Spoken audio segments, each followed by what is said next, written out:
So today I am happy to introduce Andy Strominger. Andy is a professor at Harvard and has been for, I guess, about 20 years. Before that, he was in Santa Barbara, a postdoc in Princeton at the IAS, and did his PhD at MIT in Roman Keith. So Andy's the recipient of enough awards that I cannot remember them. So he's the winner of the Leonard Eisenbach Prize from the American Mathematical Society, the Oscar Klein Medal, the Dirac Medal, 2 versions of the Miller Breakthrough Prize, and the Heinrich Prize. But perhaps more importantly, Andy has made a number of seminal contributions to various areas of theoretical physics. So in particular to string theory, to the understanding of compactifications of string theory and how one might realize a world that looks like ours, compactifying some of the extra dimensions in the right way. And I guess if there's a common theme of your work, it's maybe the study of quantum black holes. So that's something that Andy's worked on throughout his career. One of his early papers was the first to illustrate that one can understand the microscopic origin of the entropy of black holes, in a certain type of black hole. And more recently, he's studied quantum black holes and classical black holes from a variety of different angles. And in this talk, I don't know exactly, but I imagine he will present to us a possible resolution to the so-called information paradox. So where is the information stored in a black hole? So that's it. Okay, so I'm going to give a talk called Soft-Hair on Black Holes. And over the last kind of 5 years, there's been a triangular relationship discovered between 3 what seem to be rather disparate kinds of phenomena across different areas of physics. And each of them was studied for half a century or more, and there are hundreds or thousands of papers on each of these subjects. And what has become clear in the last few years is that these sort of 3 parallel lines of investigations were actually the same line of investigation, just everything was explained using a different language. And the synthesis of these 3 different lines of investigation has led both, you know something in one area, you can translate it to the other area, and moreover, you can chart new triangles, new areas where these relations apply. So what are these 3 different things? Well, let me start with the top, the so-called soft theorems in quantum field theory. And they really date back to 1937. Bloch and Nortzig, Francis Lowe had a lot of important things to say about them in 1958. Our modern version of them, which was derived using sort of Feynman diagrammatics, and the way we think about them now really dates to Weinberg in 1965, one of his most important papers. And what do these soft theorems say? Well, they are a relationship between scattering amplitudes as computed by Feynman diagrams. And they say that let's imagine we're any scattering, and the beauty of these soft theorems is particularly the one I'm about to describe, the soft photon theorem. It applies to any scattering process in any theory which has a photon. So it's very universal. And it says that if we take some scattering amplitude and add to it a photon, so an n-point scattering amplitude, we turn it n plus 1 point scattering amplitude, and then we take the limit as the energy of that photon goes to 0, we get a rather complicated... on the right, there's 3, and on the left, there's something else that I can't see. There's 1. Yeah, it's not coming out very well. It's a yellow photon. Yeah, it's not coming. I'm sorry, it's not coming out very well. It's yellow. And there's a factor here, which I've denoted A, which is also not very clear, unfortunately, which is a rather complicated function of the external momenta, the charges, but it's at the end of the day, it's a number. And these theorems these so-called soft theorems dictate relationships between amplitudes in quantum field theory. They are the bedrock of quantum field theory. Without the soft theorems, quantum field theory would make no sense. And every calculation of every scattering amplitude at any collider relies on the soft theorem to relate different amplitudes and to get sensible, finite, measurable physical results.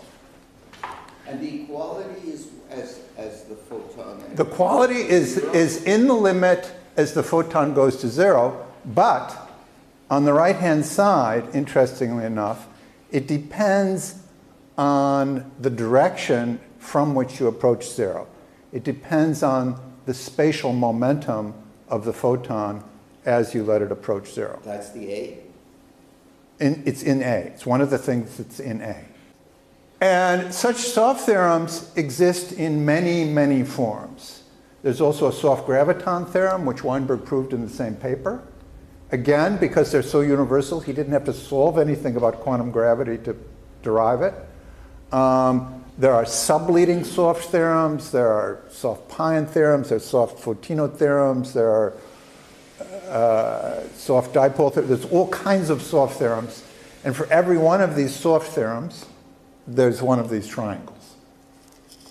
But I'm only going to talk about two of the triangles in this talk. At another corner of the triangle is something which I would say that part of this, as the story has been developed, it's this corner of the triangle that we understand the best, because we understand Feynman diagrams so well, down to every last little detail. They're very well defined. The other corner of the triangle, we also understand a lot about it, but the so-called asymptotic symmetries. And asymptotic symmetries, they're exact symmetries, and the word asymptotic comes in there because they're symmetries which are most simply represented by describing their action on the asymptotic scattering data. In other words, on the state of the fields out at infinity. And the most famous example, or the earliest example, not the most famous, the earliest really non-trivial example of this is due to Bondi, Vanderberg, Metzner, and Sachs. It's now known as BMS symmetry. And there is a very important lesson here for all the young people in the room, which is don't have a last name without a clear first initial. So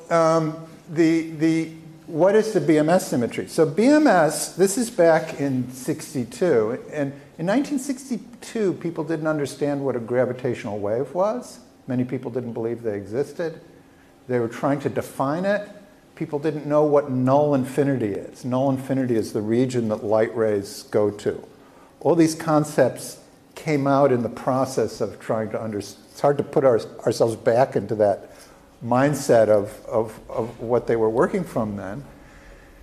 And they had the idea that there should be some sense, if you have a space-time like the one that around us, which is almost flat and you're far from any gravitating sources and gravity is weak, that there should be some well-defined, mathematically well-defined limit in which the symmetry group of general relativity, the symmetry group of Einstein's general theory of relativity, starts out being infinite dimensional. It's the space of all coordinate transformations, all relabelings of every point in the space-time. That's a very infinite dimensional space. That group should somehow, with some magic, reduce to the Poincare group, Lorentz boosts, rotations, and translations of special relativity. Those are 10 symmetries. That somehow those were going to be the true physical symmetries. So they said, okay, we've understand this, we've set it all up. And instead of finding the 10 generators of the Poincare group, they found an infinite dimensional group called the BMS group. And this drove them crazy.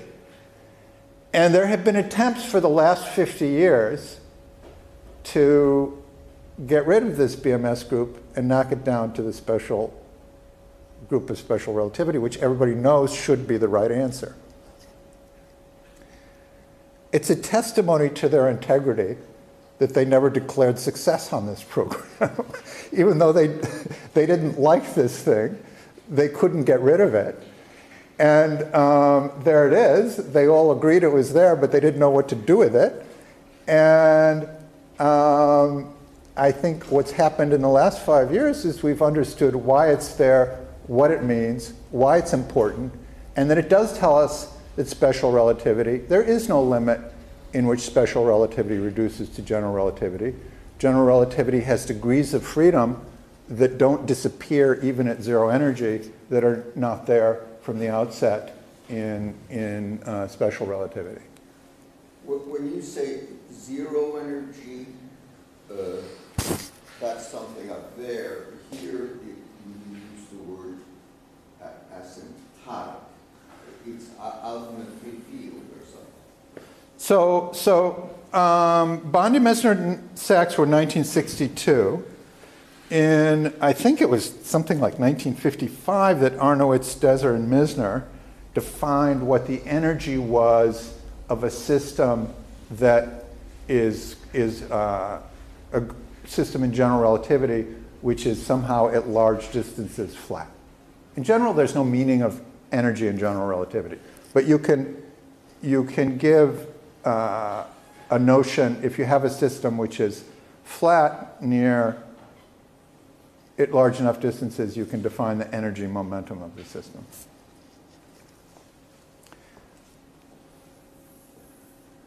Now, as I just said a moment ago, what this implies is that the system in which the energy is zero is not unique.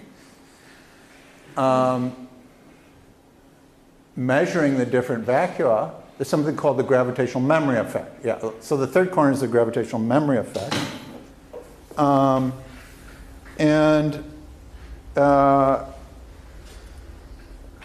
gravitational memory effect, which the people at LIGO are optimistic they're actually going to measure, is the following. When you have the mirrors in LIGO, a gravity wave comes by, they oscillate, and you measure their relative separation. That's what the Nobel Prize was awarded for. Was it only last week? I think it was only last week. But it turns out that at the end of the cycle, they don't quite come back to their initial separation. The initial separation differs by a little bit, and the formula for what that difference is was discovered in 1974 by Zeldovich and Polnareff. But as the years went by, people started to realize that there was something really kind of fascinating about that formula, and it had a lot of interesting internal structure to it. And now we've quantified that hunch that many people had, that first of all, we've shown that this is the simplest leg of the triangle, that the so-called gravitational memory effect is the Fourier transform of the soft theorem. It's the Fourier transform of the soft graviton theorem, in that gravitational memory effect tells you about something shifting. The before and after is different by a shift. And the soft theorem in gravity has a pole in it in frequency space. And the Fourier transform in time of the pole is a step function, so something is shifting in time. And those are exactly the same formula, and one of the remarkable things about this subject is that there's a formula not in this paper, but a later beautiful paper by Bruginsky and Thorne, who worked out some details of the gravitational memory effect in 1989, which is completely identical to the formula in Weinberg's formula. They even, for some bizarre reason, use the same notation. And both those formulas were sitting there in different literatures, the same formula, and until 2 years ago, nobody noticed that they were the same formula in different, which had been derived using just wildly different methods. And the connection here is that the gravitational memory is the way that you would measure the vacuum transitions. It's the thing that sees that the vacuum in gravity it can change. Now, so there's also a triangle in quantum electrodynamics. Before recently, only one in gravity. Oddly, all three corners were known in some form, but the connection was not known. In quantum electrodynamics, only the top corner was known, and by this time the whole triangle has been worked out. QCD, the triangle is underway, and then there are many other triangles that people are working on. And so, what am I going to do in this lecture? Obviously, I'm not going to try to go through everything that's happened in this subject. What I am going to do is I'm going to take you through, and this will be most of the lecture, I will take you through the simplest example of all this in quantum electrodynamics and show how it works.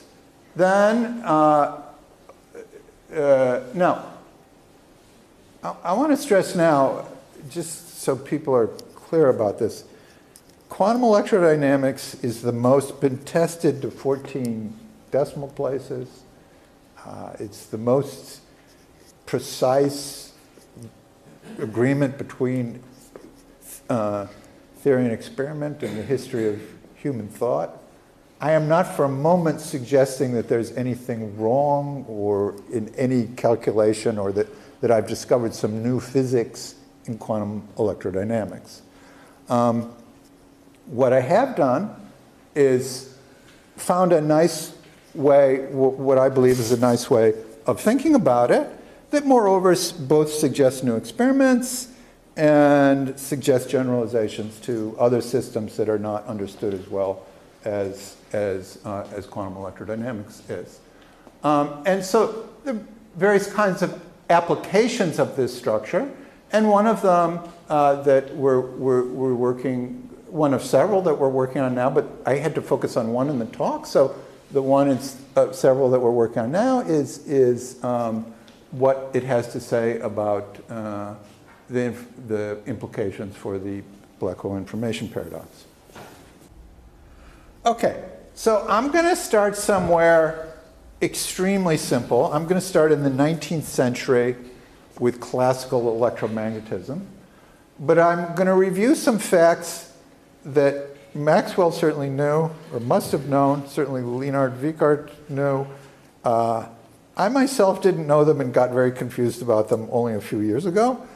And so I want to remind the reader of these elementary facts. Okay, so we start with the electric field, the RT component of the field strength that is the radial electric field for a point charge is E over 4 pi r squared. And then we boost it and give it a velocity v. Here's the formula. Okay, that's in every electromagnetic textbook. But the thing that I didn't understand about this formula is that one cannot from this formula answer the question, what is the radial electric field at spatial infinity? It's not a well-posed question. It depends on the path that one takes to spatial infinity. And that peculiar fact is going to be crucial in everything that I say. And so I'm going to go through it and remind you somewhat pedantically how it goes. So here is so we have to talk about infinity. So we have to draw a picture which has infinity in it.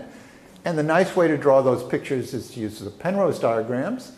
So here's a Penrose diagram that, in which light rays go at 45 degrees. And here is the place where light rays come from, past null infinity. It has a name that's used in relativity, scry minus. And future null infinity has a name, scry plus. And since we have to be very careful about where they meet, because weird stuff happens there, the fields are not continuous, you have to distinguish between the past of the future, which I call scry plus minus, and the future of the past, which I call scry minus plus. And that's where the fields are not continuous. Now, if you take the previous slide and you substitute u minus r for t, you hold u fixed and take r to infinity, you get this. If instead you substitute t equals v plus r for t, hold v fixed and take r to infinity. So in the first case you're going up here, in the second case you're going down here, you get a different answer. Neither of these answers depends on u or v, so you can look at them at this point here where the past meets the future, and they don't agree. So the radial components of the electric field don't agree there. However, curiously, they do agree. If you notice that these formulas map into one of each other, if I take the spatial position x, which I can think of as the coordinate on the sphere at infinity, and multiply it by minus sign, which means that they antipodally agree.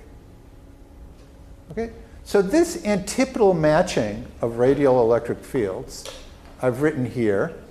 The tilde means it's antipodal, that the leading 1 over r squared term of the radial electric field is matched where the past and the future meet, but with an antipodal map.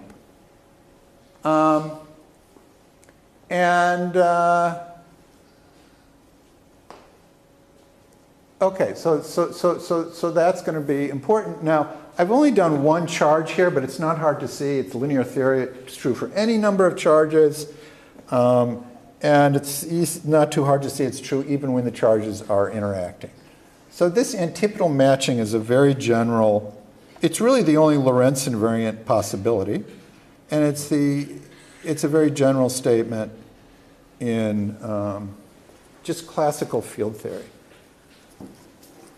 Okay, now I'm going to be saying a bunch of stuff that seems really simple, but all of a sudden I'm going to come to something that seems really surprising. So I'm just warning you here. Okay, all right. So let's let epsilon be any function which is antipodally matched in that manner.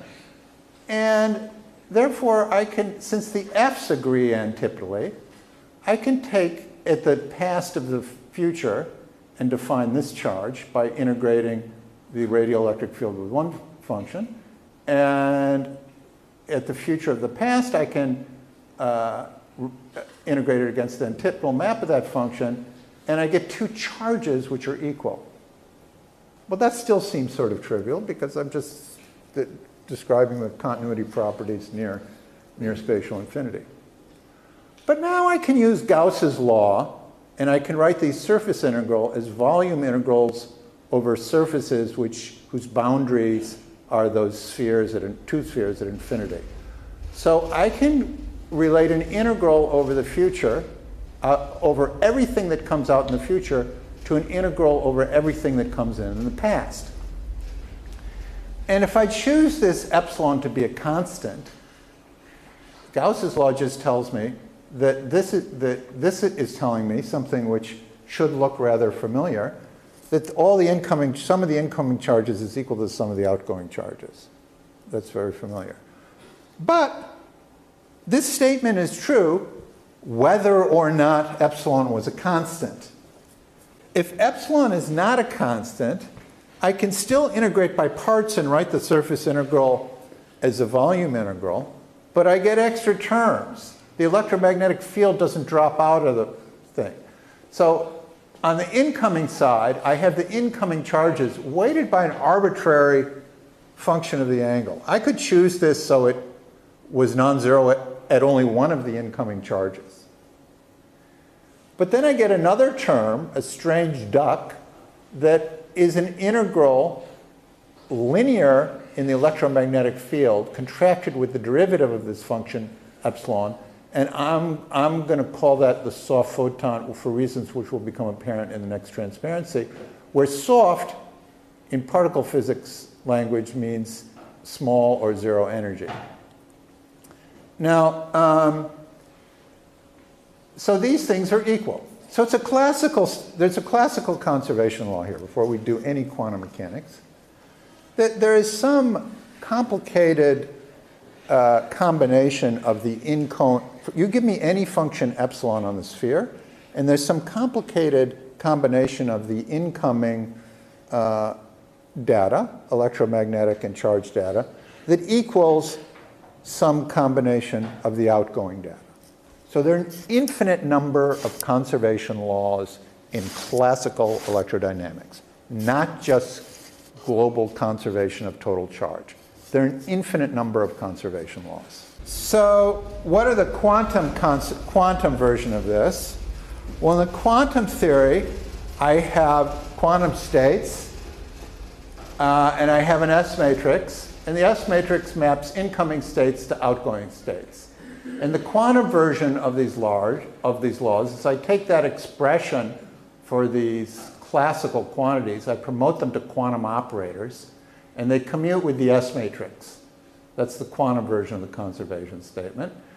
And now we can see that we can write this strange duck as the limit as the energy goes to zero of a Fourier component of something which is linear in the electromagnetic field, and with a contraction with dA epsilon, which means that this, before I take the limit,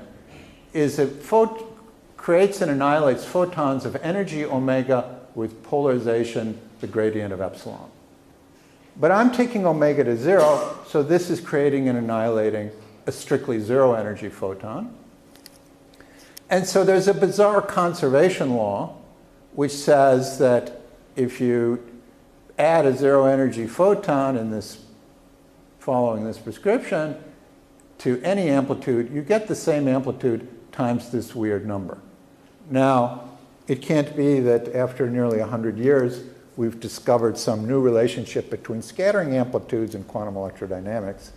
And indeed, this is not new. This is the soft photon theorem.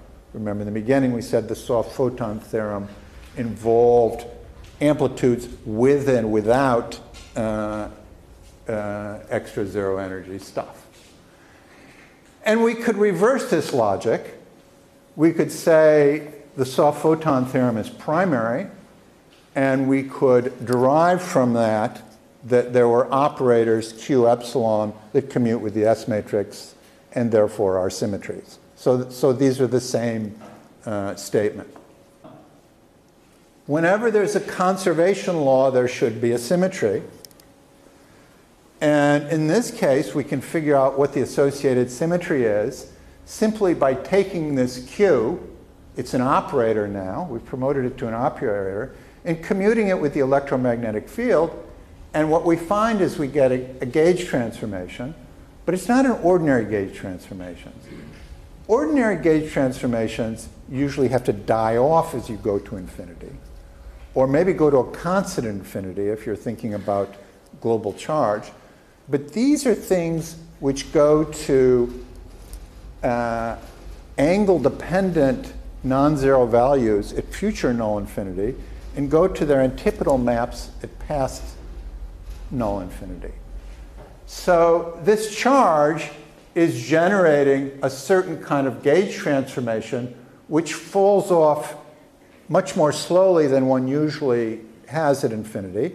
And it's familiar that gauge transformations which fall off slowly at infinity are not redundant symmetries. They're physical. They act on physical states. Perhaps the simplest example of this is a Lorentz boost, which is a diffeomorphism in gravity, and therefore you might think it's trivial. But obviously, if we take a black hole and we boost it, we change its energy. And everybody will agree that states with different energy are physically different states. So we don't say that nobody says that all gauge transformations are trivial. But the problem of exactly which ones are trivial and which ones aren't trivial is a very tricky problem. This is the one that BMS addressed. They got it kind of right, not almost right. We now realize they've missed some things that have been sorted out, but pinning it all to the soft theorem, which is such an unambiguous mathematical relationship, has been very helpful in sorting out exactly what the right way to think about these symmetries is. There's large gauge symmetries, associated conservation laws. The Ward identity of these symmetries is the soft four-tone theorem, or equivalently, the matrix elements of the conservation laws. And there's an associated electromagnetic memory effect. There's 3 papers on this. And there's some discussions going on now about how this electromagnetic memory effect might be measured in the laboratory. Okay, now, suppose we have a state 0, which is annihilated by the Hamiltonian. Well, it's not annihilated by this charge, otherwise we wouldn't reproduce the soft theorem. But the charge commutes with the Hamiltonian, it's a symmetry. And so there has to be a second state with Q acting on the vacuum, which is non-zero, and these are orthogonal. So the vacuum is degenerate, and we can think of these two states as differing by the addition of a soft photon. Now, if you take a photon of energy omega and add it to the vacuum, clearly that's a different state. It's got different energy omega, but it also has a different angular momentum, which differs by 1.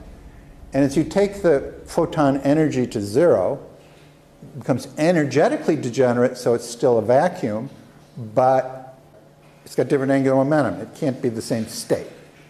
So there are infinitely many such states in quantum electrodynamics.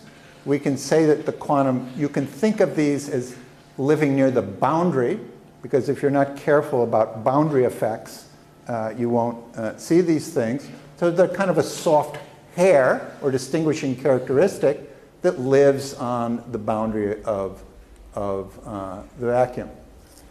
Now, as evidence from the formula on the preceding transparency that A equals 0 is not invariant, these gauge symmetries are spontaneously broken, and the soft photons are the Nambo-Goldstone bosons of the spontaneous symmetry breaking.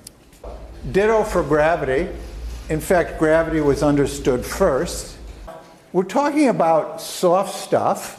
What about infrared divergences? What does this have to do with infrared divergences that are in QE, which plague all QED calculations? The way that they're interpreted in this framework is that there simply are no infrared divergences ever.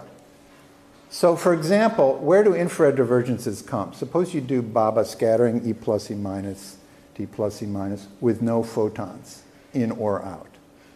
That violates this conservation law I described, if you look at what the Coulomb fields will be there, and therefore must be 0 because it violates the conservation law. This is known to be a true statement in quantum electrodynamics, but the way it comes about is when you start computing exchanges between the external legs, you get infinities which sum up to 0 and set this amplitude to 0. Now, I didn't say E plus E minus to E plus E minus with any number of photons, or even an inclusive cross-section which allow you many soft photons of 0, but just the scattering amplitude E plus E minus goes to E plus E minus is 0. And these infrared divergences are just a penalty which arises to set to 0 an amplitude which had better be 0 because it violates a conservation law.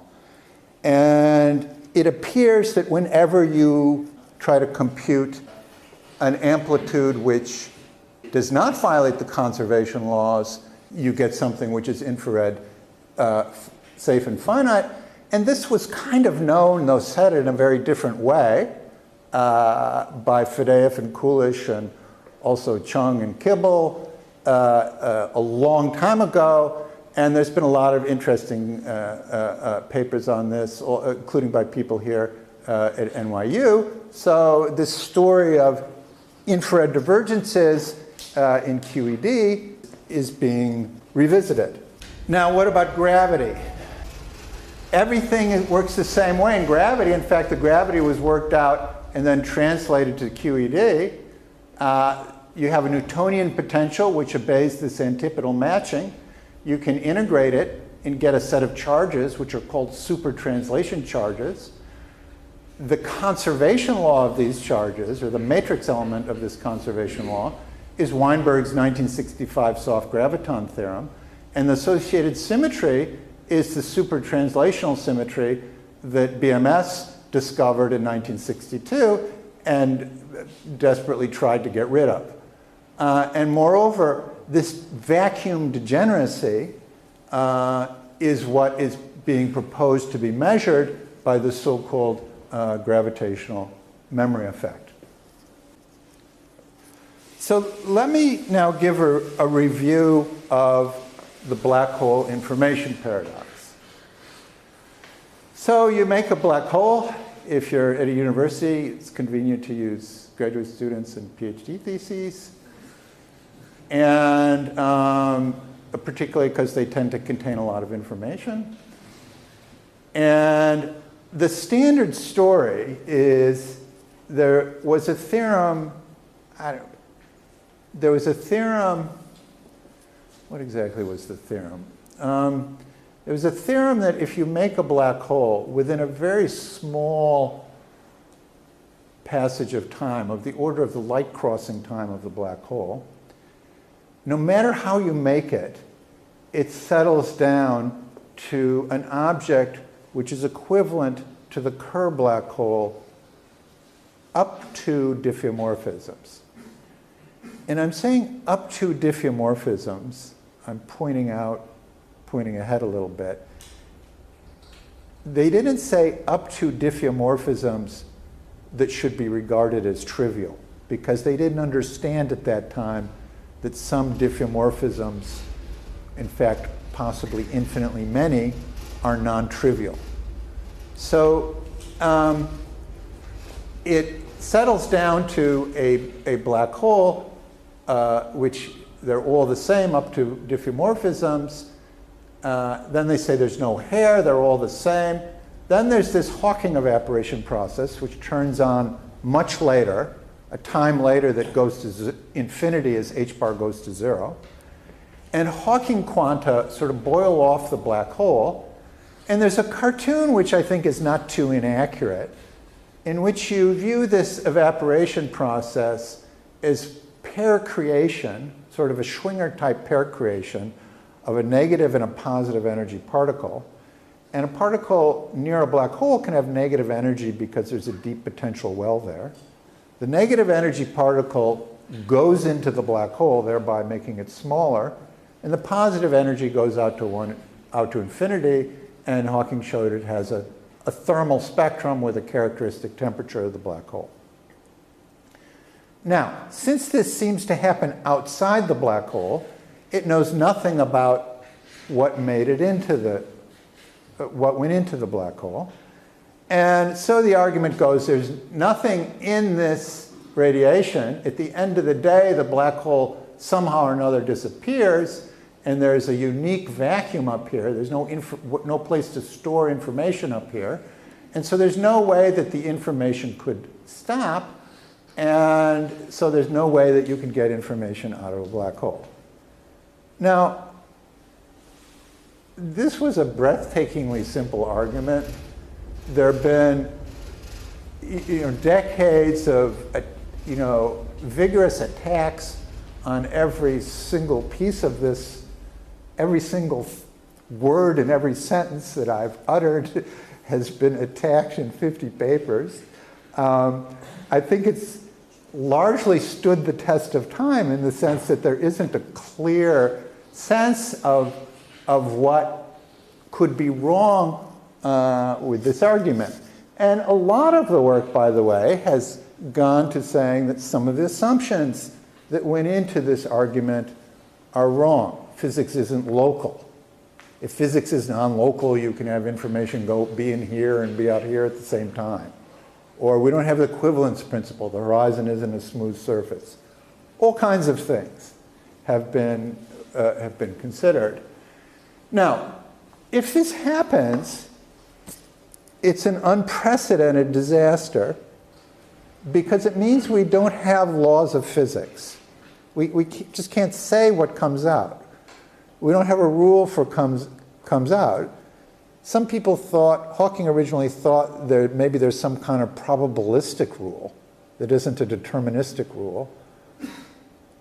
He made some efforts to write down equations like that. Within a few years, it was shown not to be self-consistent. If somebody proposed a self-consistent set of probabilistic rules for the outcome of black hole evaporation, that would be an interesting thing to think about.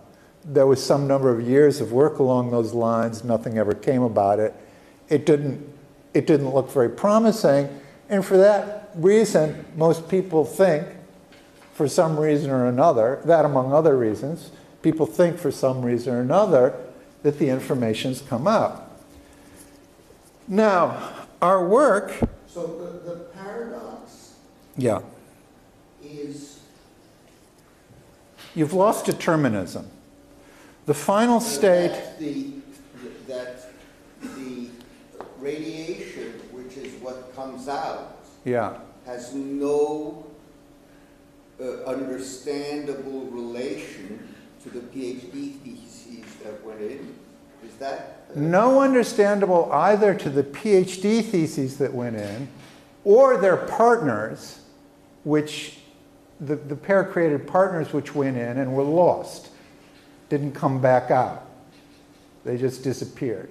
You pinched off a piece of space-time where all those correlations are. I mean, this is a pretty loose argument that I've given here, but I think it's fair to say that this argument was scrutinized like few other problems in history, and it's sort of, obviously, blah, therefore, whatever, that has not emerged. Okay, but now we have some reasons to question this. First of all, I've just argued that the vacuum in general relativity is infinitely degenerate. So the final state of the vacuum could be correlated with the state of the Hawking radiation. Now, I stress this isn't things we've shown have happened. These are things that could happen. Sorry, why do you say general relativity when the same thing happens in flat space QED? Or QED. It could also be true in QED. It's nothing to do with gravity, right? Drop gravity out. You still have an infinite degenerate state vacuum. Right. But I mean, this, you have to have gravity to have this. You don't have to have QED. Yeah, but I mean, we don't see dramatic effects that change our understanding of the information paradox in QED flat space. Right? I mean, we know how to treat infinite degenerate. Yeah, I mean, I agree. It applies also to QED. And then there's the fact that the black holes carry quantum numbers, carry an infinite number of quantum numbers. Not just what we thought, not just the mass and the charge and the angular momentum, but they carry an infinite number of quantum numbers associated with this infinite number of symmetries. And so we'd like to understand how those, the charges, in other words, you can have these infinite number of charges, you can have some charge fall into a black hole, and so the total conservation law, just like with electric charge, if you have electric charge that falls into a black hole, the conservation law will say that the charge of the black hole is correlated with the charge outside the black hole, And so that's true for all of this infinity of charges that are correlating stuff that goes in the black hole with stuff that goes out. So we wanted to understand what we could make of this. So let's suppose here we have our charge. So these two charges are equal because these surface integrals at infinity are equal. But now if we want to write these surface integrals as volume integrals over incoming and outgoing state, what do I have here? I have a black hole. I'm still doing classical physics in this picture. Come to the quantum in a second. I collapse some matter. I make a black hole with an event horizon. That's in blue here. And then there's a singularity inside. But I still have a conservation law. These two things are equal. They're defined at infinity. At infinity, you don't even really know if you made a black hole or not. And you write these as surface integrals in two ways. One as over the incoming state. And the second, you have to have a complete Cauchy slice. And a slice that ends there is not a complete Cauchy slice. To get a complete Cauchy slice, you need to extend under the black hole.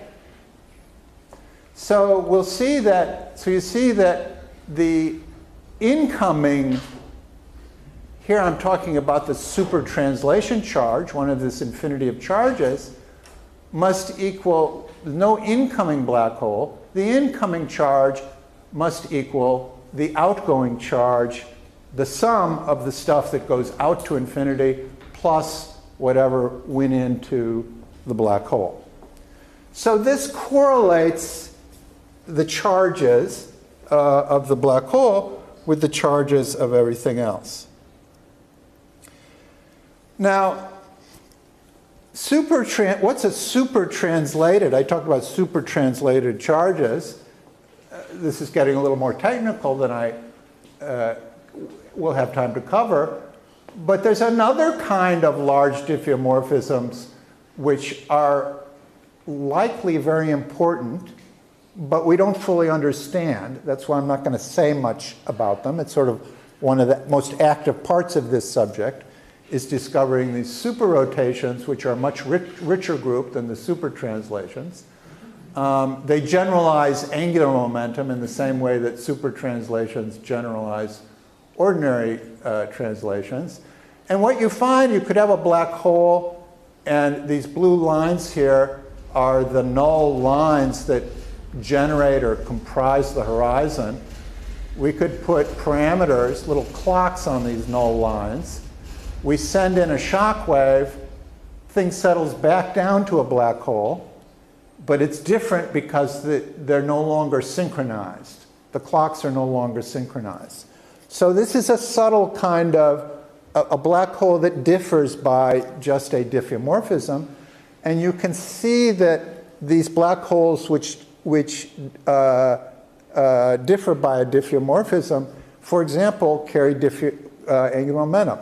So you can take the vacuum and take one of these big diffeomorphisms and give it angular momentum.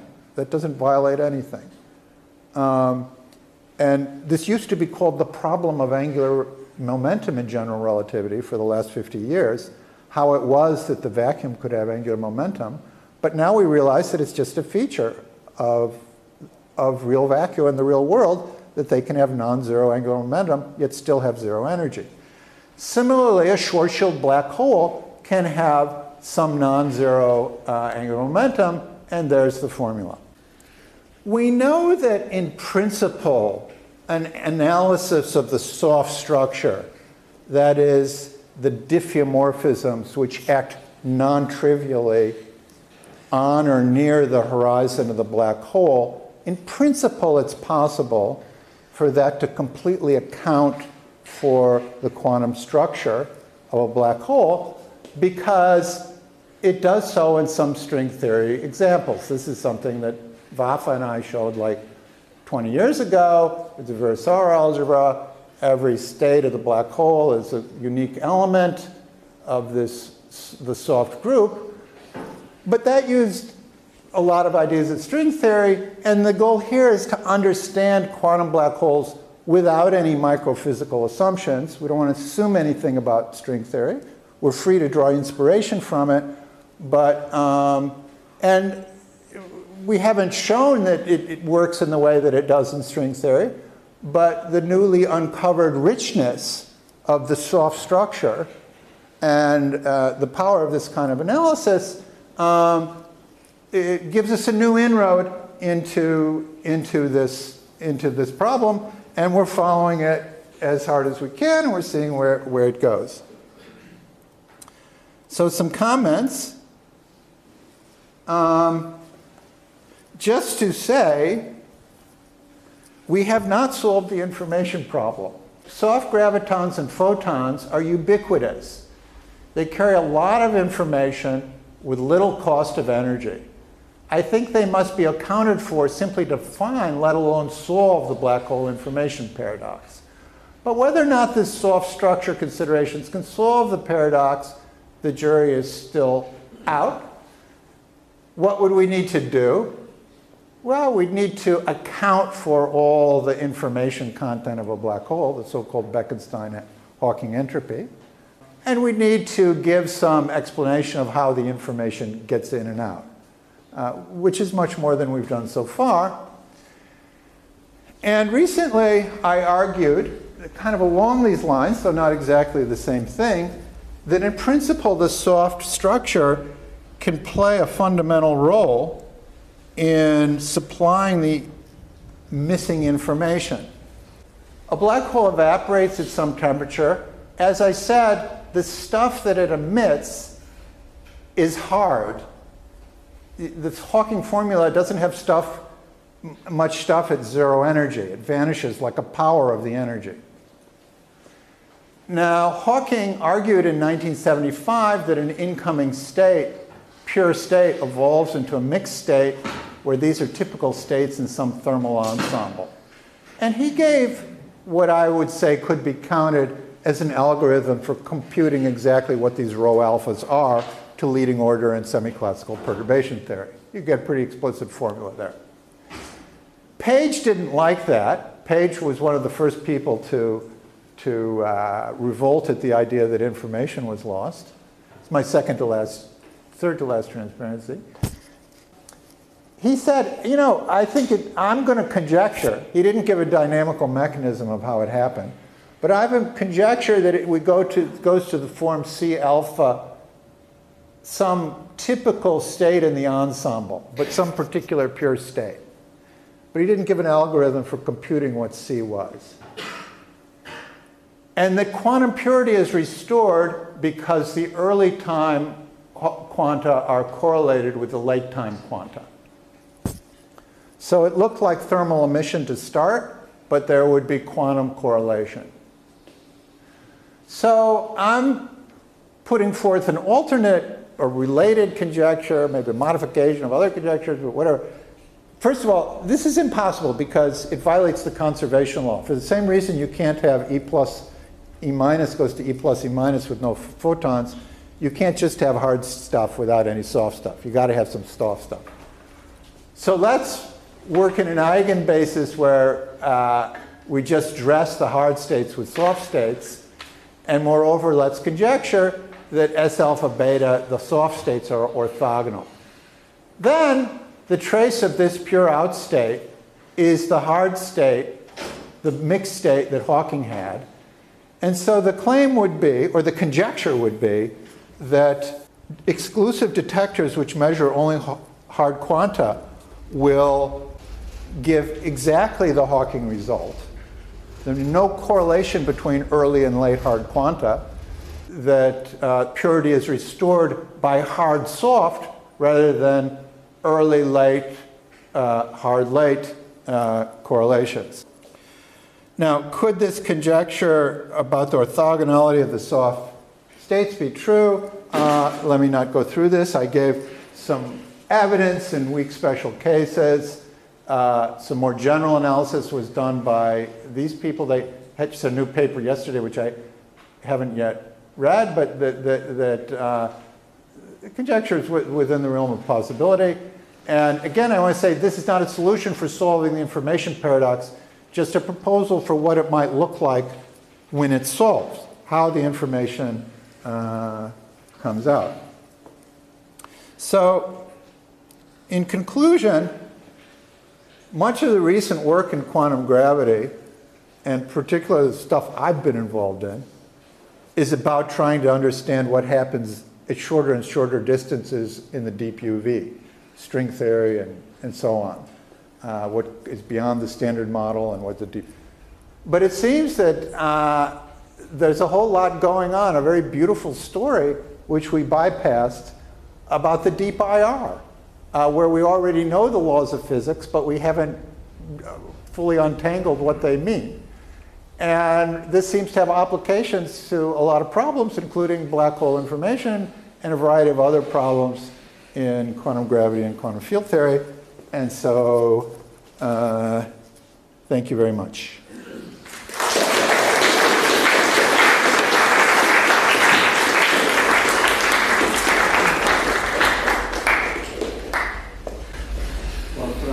Yeah.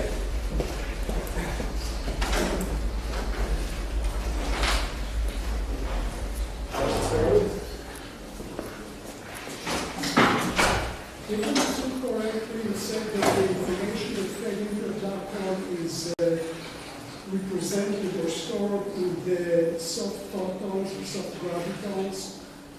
Where is this information located, and how can it be transferred to the outgoing radiation if it is inside the black hole? I'm pretty sure I don't know the answer to that question, but I'm not sure exactly what the question was. And I didn't say that the information was stored in soft gravitons and so forth. That's a possibility we're looking into, that's where it's stored. Do you want to try a different version of your question? Yeah. Where is it stored? Where is the information stored?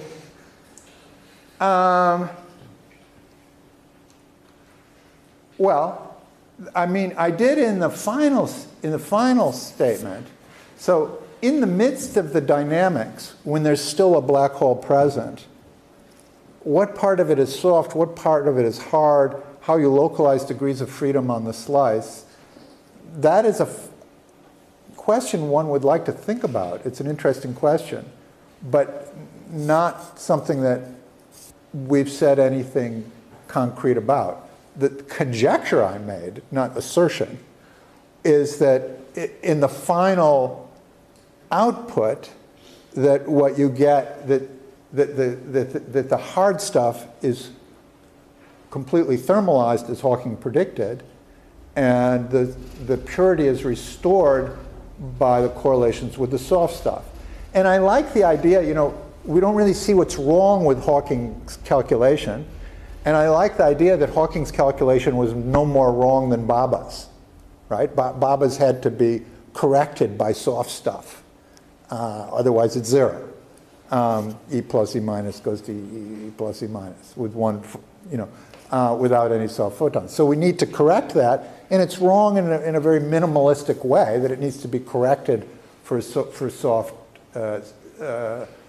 structure, and that in principle could be enough to do the trick. Might not work out that way. Could I add to the point that I made in the simulation, and then one sort of some zero energy point, or extra soft there? Is that an experiment I can make to distinguish? Could you repeat that question? Well, the question is, suppose I make a black hole and let it evaporate, and then I make it in exactly the same way again, but add an extra soft photon. Is that? Yeah. Is it? Okay. And what is the experiment? Okay. Evaporation, like Yeah. So I don't know what you guys can do down here, but up in Cambridge, we cannot make black holes and watch them evaporate. Do experiments in which we make black holes and watch them evaporate. It's a very hard experiment to do. But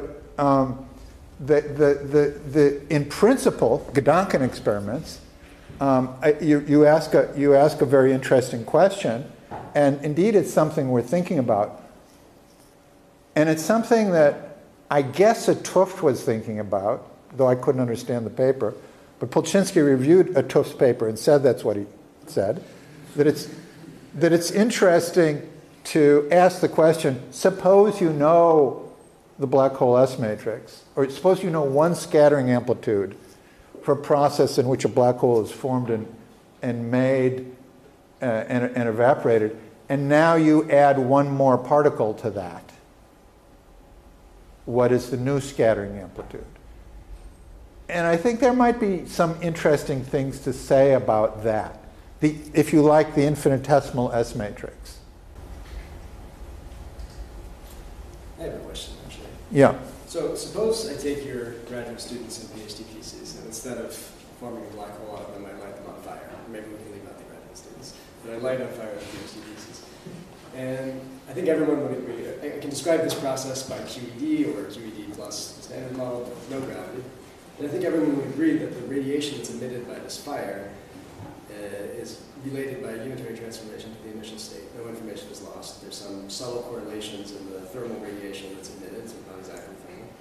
So my question is, do I need to know about these soft photons in order to reconstruct the original state from the radiation? So this is exactly, I would like to be able to answer this better, but this is exactly what Carney et al. Their first paper doesn't really say much about black holes to the last paragraph. The second one has black holes, which I'm looking forward to reading. But exactly what in a generic scattering process, if you trace over how much decoherence is produced by tracing over the soft stuff, and it's a lot. Now, I can't be more, the answer to your question is known. I don't know it, but it's a lot. Certainly to see all the information in the graduate student bonfire, you will need to measure the soft quanta. But exactly how much you miss and what parameters that depends on is a really interesting question, which I'm hoping to understand better. Yeah. Is there a burning paradox? Or is, I think Matt implied that there's no paradox there. It might be complicated, but there's no paradox. There's no paradox. In his case. Right. As opposed to black holes, where at least there was a paradox and you're resolving it. I'm not resolving it. I'm not resolving it. Conjecturing. I'm rethinking it. Resolution, which involves a better understanding of this IR soft stuff. IR soft stuff. And there were two pieces of that. And one was most of the talk in which I argue that soft stuff is important and we should think about it carefully. Or soft stuff, I'd like to think about it carefully. That everybody should do what they want. But okay, so and the second part was, what might the final form of it look like? So Page made a conjecture about how information comes out. And what he conjectured when information comes out is that the late hard Hawking quanta correlate with the early hard Hawking quanta. But now we know, and it was known then in some forms or another, though never said I don't think exactly how I just said it, that you can't just have hard stuff, you need to have soft stuff. But once you have the soft stuff, it's natural to ask, why not have the correlations be with the soft stuff? Does it have to be hard? Does it have to be hard to hard, all hard to hard, and how much is hard to soft? And the whole notion of late and early times also becomes very problematic in general relativity because of this symmetry. There's no canonical way to. It's not a good idea to to divide up late and early times. I don't know what the question means, actually, late and early times in general relativity. But in the last part, I wasn't proposing any dynamical mechanism for how the soft stuff ends up carrying the information, and I think that is the question. I don't have a dynamical mechanism or pictures here for how all the information turns into soft stuff, and then that part we don't have, though some of the things that we've noticed have called into question the arguments which say such a dynamical mechanism is impossible. Yeah. Coming back to your example, in the case of Bob's PhD thesis, we know that information is carried by correlations of hard photons and overjump that comes out of the fire. On top of that, there is also an entanglement of those correlated hard photons with the soft photons, and we know what is this entanglement because that's given by universal formulas, by these infrared theorems or factorization theorems. So there is an additional entanglement on top of the one that carries information. Since these soft theorems, I mean the theorems that explain how hard stuff entangles with soft are general and apply also to general relativity, my opinion and the opinion of the other my collaborators is that this entanglement with soft radiation is an additional source of entanglement on top of the one that actually carries the information of the initial state. Yeah, I think this calls to, if you didn't get it there, Massimo doesn't agree with everything that I'm saying. And I agree with some. Agree with some of it. But I think this calls to, and he's written some very interesting papers, and I think this highlights the fact that there's stuff in the deep infrared which we can't all be understanding because we aren't all saying the same thing. So there still is a lot. The deep infrared is a rich frontier of modern theoretical physics. If it is true that the information about Bms thesis is contained in some soft photons, is it also true that the information about future thesis of all graduate students in this room is contained in some subtle correlations of soft photons which are flying around?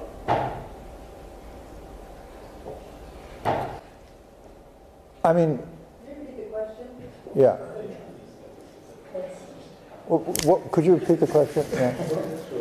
Yeah. So you can paraphrase saying that the initial state will also be correlated to be entangled. Yes. So that's not how it sounds a concept, but maybe I didn't hear properly. So my question was formulated the following way. If it is true that if we burn somebody's thesis, then the information is still stored in some subtle correlations, entanglements, and so on of the outgoing soft photon. Is it also true, looking backwards in time, is it also true that the information of future thesis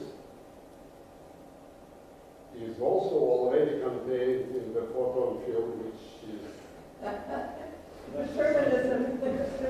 Yes, we think so. That's what we're trying to rescue. Maybe our students should not worry very much. They should worry because at least for electrodynamics, not for gravity is much more complicated. For electrodynamics, you could give a mass to the photon, and then you still could burn stuff, right? And still you still have a unitary theory, which is better than zero mass, easier to solve. And in that case, when you burn a PhD thesis in a universe with a massive photon, you will still recover information from the final state by looking at correlators of states that at this point are not soft. They cannot be soft because everything is massive. So in that case, I mean, to me that's an example why whatever you create by entangling with soft photons is an additional form of entanglement, besides the one that carries the information on the initial state, on the hard part of the initial state.